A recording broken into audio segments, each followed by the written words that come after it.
السلام عليكم ورحمة الله وبركاته. أهلا وسهلا بكم فيديو جديد يا رب تستفيدوا بيه. كل عام وانتم بخير يا رب، عام سعيد علينا وعلى أولادنا يا رب العالمين. إن شاء الله الفيديو هتستفيدوا بيه، وهنقول شوية حاجات هتنفعنا في الدراسة وهتخلي عيالنا إن شاء الله من المتفوقين، وشوية نصايح كده إن شاء الله يا رب تستفيدوا بيها كلكم. في بداية العام الدراسي طبعا احنا بنعمل الحاجات الأساسية اللي تخلي ولادنا مستعدين للدراسة وكمان يتفوقوا في دراستهم. ففي الأول بنشتري لهم المشتريات الأساسية اللي بيحتاجوها في الدراسة. ممكن تشتري لهم كتب مساعدة ليهم للكتاب المدرسي. طبعا الكتاب المدرسي شيء أساسي، يعني ما حدش يستغنى عنه أبدا، وكمان هو الأساس في الامتحانات وحل أسئلة الامتحانات. لكن لو احتاجتي أي كتاب مساعد ليكي هيبقى فيه أسئلة وفيه حاجات جديدة، مفيش مانع تشتري لأولادك لو عندك إمكانيات.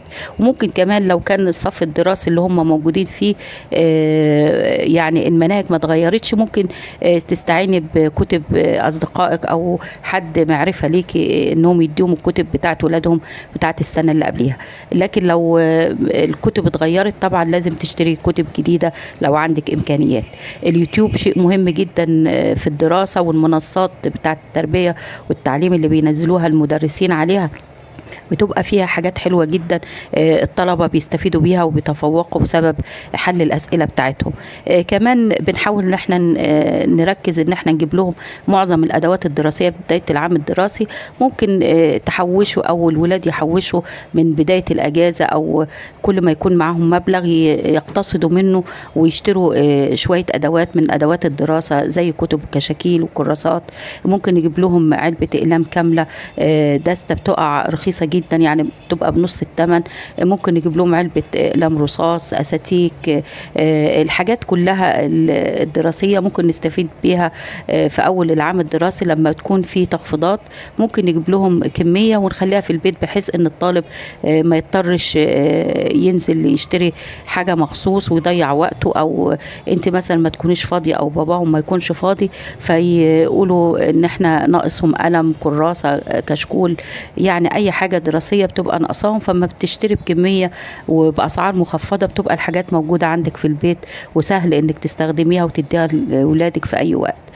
كمان الاستيكرات دي انا عجبتني اشتريتها، ممكن الولاد يستفيدوا بيها في الدراسة بتاعتهم. وكمان انت ممكن تاخدي شوية منهم تستخدميهم في المطبخ، في البرطمانات، او تلزقي الحاجات على الحاجات المجمدات اللي بتحطيها في الفريزر او في التلاجة، بحيث انك انت ما تغلطيش ان مثلا الحاجة دي اسمها ايه ولا ايه، لان الحاجة ما بتتجمد ما بتعرفيش شكلها بعد ما بتتجمد. فما بتعمليها بالاستيكرات بتبقى عارفاه. كمان اصريت ان انا اجيب لهم ازايز صحيه، ما اجيبش زمزميات، لان دايما الزمزميه اللي بيشتروها بتدلق في الشنط وتبوظ الكتب والحاجات. فجبت لهم ازازه صحيه بحيث انهم يحطوها معاهم في الشنط ما تدلقش. وكمان الغطا بتاعهم محكم الغلق، واكيد هي من البلاستيك اللي هو رقم 5 اللي هو صحي، ممكن نحط فيه ميه او عصير. ممكن تجيبي ازازه كبيره او صغيره على حسب حجم الشنط بتاعت ولادك، او هيستخدموها في العصير او في الميه.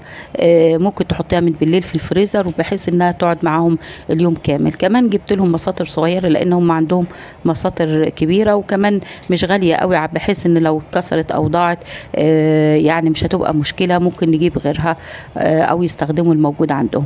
الحاجات دي كانت بسيطه، ويعني لمحه من الحاجات اللي ممكن نجيبها لأولادنا في بداية العام الدراسي، ونركز على الأكل الصحي ليهم ونخليهمش يشتروا مشتروات من بره البيت. ممكن نجهز لهم حاجات ياكلوها في المدرسة، ومش لازم نعمل أكلات غالية ولا حاجات مثلا صعب تحضيرها أو ممكن تبوظ مع الوقت في المدرسة، لأن اليوم الدراسي بيبقى طويل عليهم وحر فالأكل يبوظ. فأنت حاولي تركزي على حاجات خفيفة وحاجات بسيطة تعملها لهم ياكلوها في المدرسة لغاية لما يروحوا البيت بإذن الله. كل عام وانتم بخير يا رب، عام سعيد علينا وعلى أولادنا وعلى الدنيا كلها، والسلام عليكم ورحمة الله وبركاته.